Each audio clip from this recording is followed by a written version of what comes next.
Paul Bryant is not your average motorbike racer. He feels his Christian faith gives him the edge. In this modern and thrilling and exciting atmosphere, there's certain things that faith brings in terms of calmness and confidence. But after 6 high-octane years, Paul has decided to hang up his leathers. At 50 years old, I do wonder how many times I can keep getting up from crashes. And I've made a decision that I need to stop racing. So is this the end of the road for the faith-fueled racing team?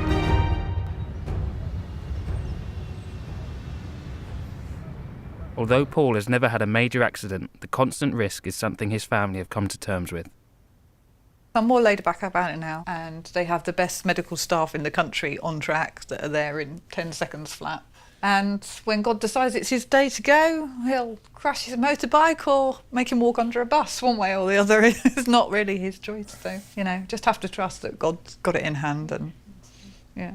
It's more the time thing, like that. Away quite a lot, and some weekends like that, building the bike, and we're left. But no, I'm fine with just my brothers, really. Yeah. We've always supported them in whatever they wanted to do. I don't know, we're not materialistic, are we? I have been asking for carpets for the last 8 years, but hey. Yeah, we'd only get them dirty. He talks about it too much. And he goes all serious. It's serious business. Yeah, but it's not Serious it's not the Paul we business. get at home. It's like his altered ego. We love you anyway. Yeah. Yeah. Good dad. The racing can become all-consuming, so Paul has a dedicated prayer group to keep him grounded. I'm really made up that it's you guys that are all here with me as well, and make sure I do what I say I'm going to do on time. With the first race weekend just around the corner, the group pray for Paul's safety. Jesus. Oh Lord, we really thank you for the opportunity we've got to spread your word in such a unique way, Lord. And we just pray at the beginning of this season, Paul's safety, Lord. First race of the season, I got this real excitement about coming racing, and I'm really positive for the things that are going to happen this season. Success is what people are looking for, so the better I can do this season, hopefully the better we can do in terms of sponsorship and money coming in. As the race gets underway, Paul reflects on what set him on this journey.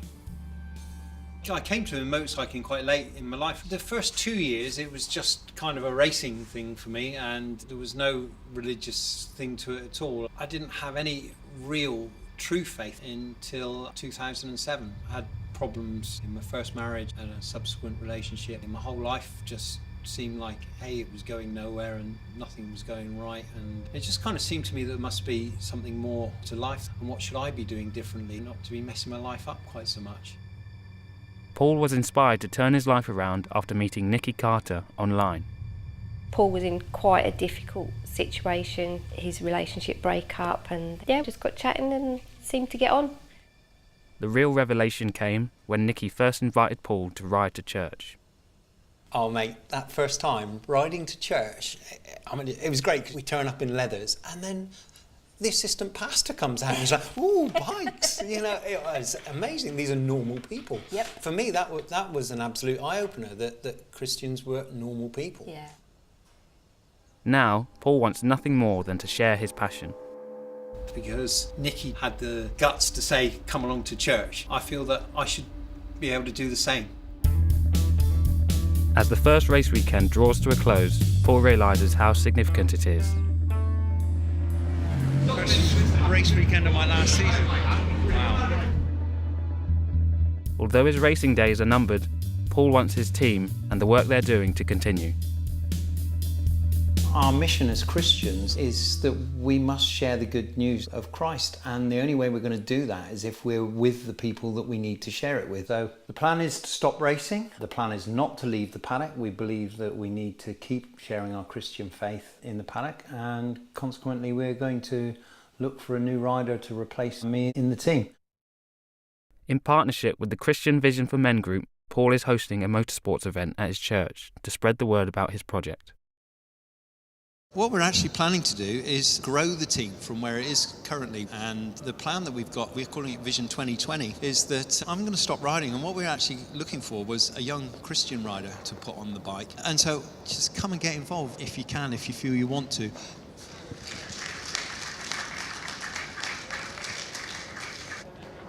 What a great event it's been. We've made some new contacts today as well, which is exactly what this kind of event's for. It's not an elaborate ruse just to keep racing. We've genuinely prayed into this, that God, if you want us to continue doing this, we feel it has to have your backing. And to me, I can say beyond all doubt that it feels like it's God's work to us. With the message out there, Paul comes to terms with the daunting task ahead. Obviously, it becomes a really big project. Where can I go to find a rider? Where can I go to find finance? Where can I go to find anybody that can help me out in making this a bigger project? I just have to trust that God will supply everything I need. In his search for a new rider, Paul returns to where it all started, rookie race school. I came in today and there was a rookie rider looking really nervous downstairs, so I just went over and started speaking to him just to, take those nerves off him. It's really good to be able to put an arm around somebody, share that experience. And again, that's really what I want to be doing with this project with Faith Fueled Racing, is to put an arm around somebody and bring them through. But Paul's looking for more than just any rider. It's really important to me that it's a Christian, because we're a Christian team, and it's a case of keep looking and keep praying and keep the faith that we're going to find a Christian rider for the bike. With nothing left to do but pray, Paul looks to qualify for a top spot on the grid at his next race weekend. Excited from starting from the third row. Never been that far forward before on a start, so it should be amusing. He tends to bounce around for quite a while when he has a good race. Amazing, absolutely amazing. Yeah, started 20th, finished 9th. Come on! He loves it. You've only got to see the smile on his face to know how much he loves it. So when it all goes right, that smile will last him a good couple of months. I told him we stopped racing when he stopped smiling.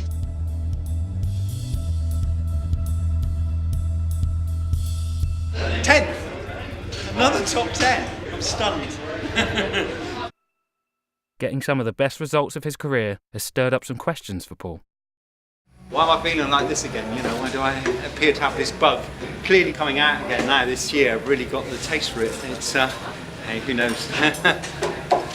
Stick with the plan for now. On the eve of another race weekend, Paul received some good news. Through one of the contacts that we've got with CVM Motorsport, we just asked them if they happened to come across a young rider who had some potential, and they immediately put me in touch with Tony and Will. It looks like Paul's message got out to the right people.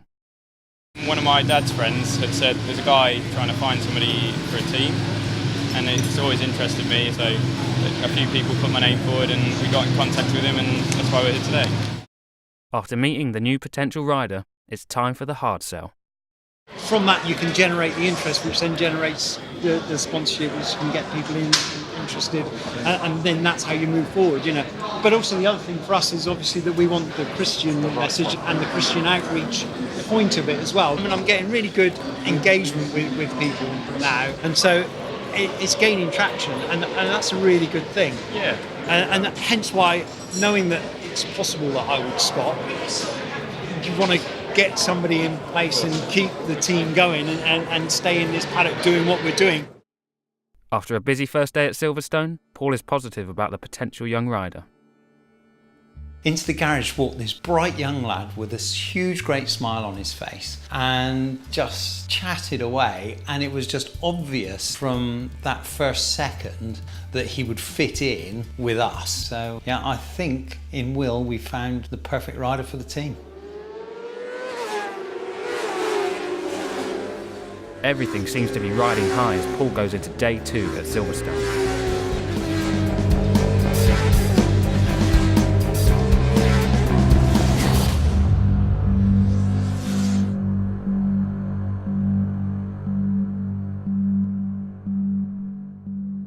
About 100 miles an hour, and as soon as I touched the brake, the bike went down. And then as I slid to a halt, I could see the back of the bike dug in and it backflipped. I've hurt my foot, but yeah, that's it, really, for the bike. With the bike out of action, this crash marks the final straw for Paul and his racing. There's only so many years you can keep crashing and keep bouncing and walking away. And the other thing for me is, every time I crash the bike, I know it's going to cost us more money. And it's like, how can I keep justifying the more money if I keep crashing the bike, you know? Yeah, I think these last 2 crashes, the passion's waned slightly.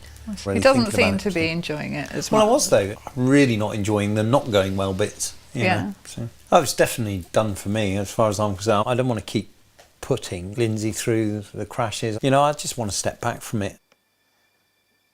By taking a back seat, Paul can look to the future of his faith-fueled racing team.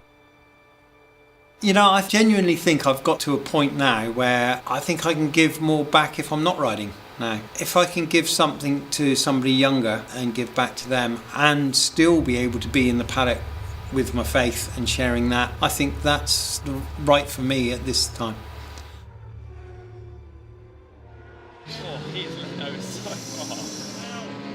It's all about ride smoothly and ride just confidently and relaxed, and everything comes to you. The bike doesn't mind it at all. You can see the people that are tense. Yeah. They're like, oh, ah. With a new Christian rider that fits the bill, Paul is optimistic about a bright future for the faith-fueled racing team. It was an answer to prayer, clearly, because we had no idea how to find a rider otherwise. It's amazing what God can do when he decides a project is going to get off the ground. Next year, officially, Will is the rider, and that's where all the focus will be.